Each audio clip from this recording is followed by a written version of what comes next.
Halo teman-teman, kembali lagi bersama Novel Tuber dengan alur cerita Janji Kembali karya Layuma. Namun sebelumnya, jangan lupa untuk like, komen, subscribe, dan juga klik lonceng notifikasinya.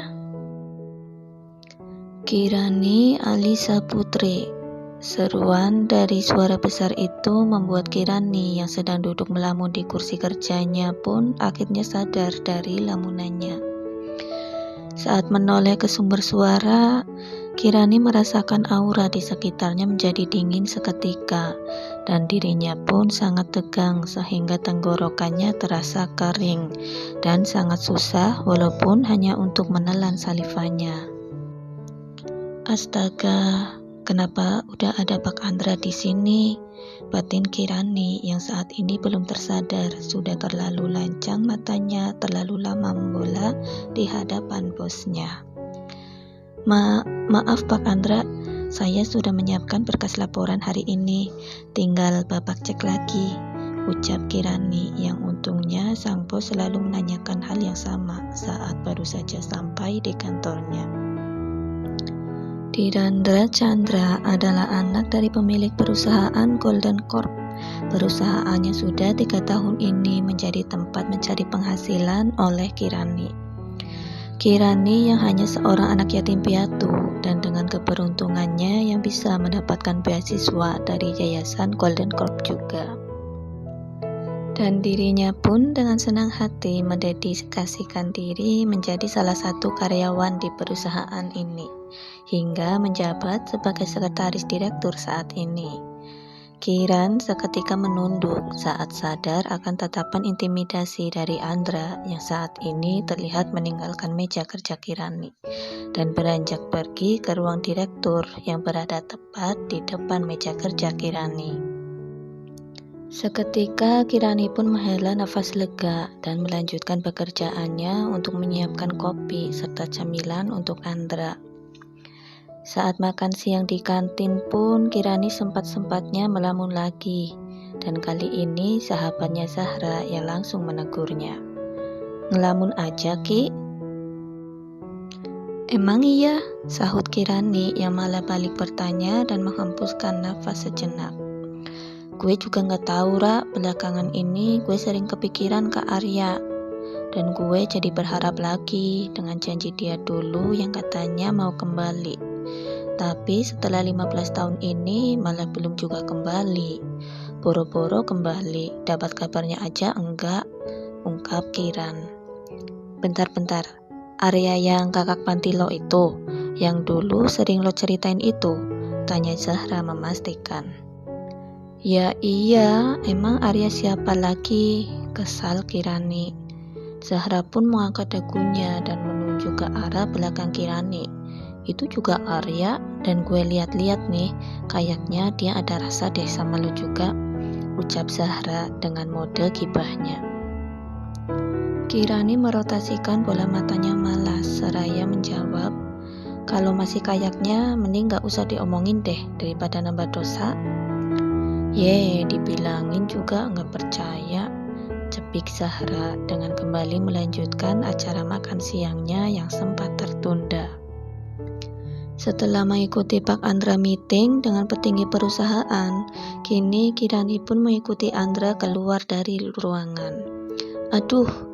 Namun tubuhnya yang tidak siap untuk mengerem mendadak pun harus mendarat di punggung kekar Andra yang saat ini berhenti tepat di daun pintu ruang meeting. "Maaf Pak, saya jadi nabrak habis Bapak berhenti." Belum juga Kirani menyelesaikan perkataannya, suara Andra kemudian menimpalinya. "Kamu urus wanita itu dan bilang saya masih banyak pekerjaan." Kirani pun memiringkan tubuhnya dari balik tubuh Andra ke arah yang dimaksud oleh Andra untuk melihat siapa sosok wanita yang dimaksud oleh bosnya. Dan terlihat di sana ada seorang wanita yang Kirani tahu dia adalah sepupu Andra. Namun entah mengapa Andra selalu saja menghindar jika harus berurusan dengan sepupunya.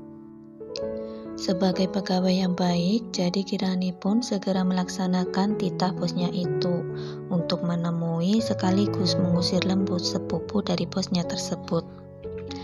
Maaf Nona Tania, Pak Andra masih terlihat Tania jengah dengan kalimat yang dibolak-balik namun dengan maksud yang sama. Sibuk, timpal Tania menggelengkan kepalanya. Iya, sahut Kirani dengan senyum 5 jarinya. Nih, kasih tahu Andra, weekend besok ada acara lelang, jadi mau gak mau dia harus datang.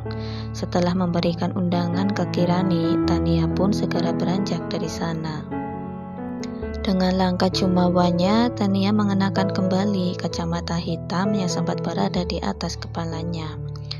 Kirani yang melihat itu pun menggelengkan kepala seraya bergumam. Apa nggak nabrak itu pakai kacamata hitam di dalam ruangan? Kirani yang biasa menggunakan waktu weekend untuk pergi berkunjung ke panti tempat dirinya dibesarkan, kini harus dibuat sibuk untuk keperluan menemani bos Andra ke acara lelang.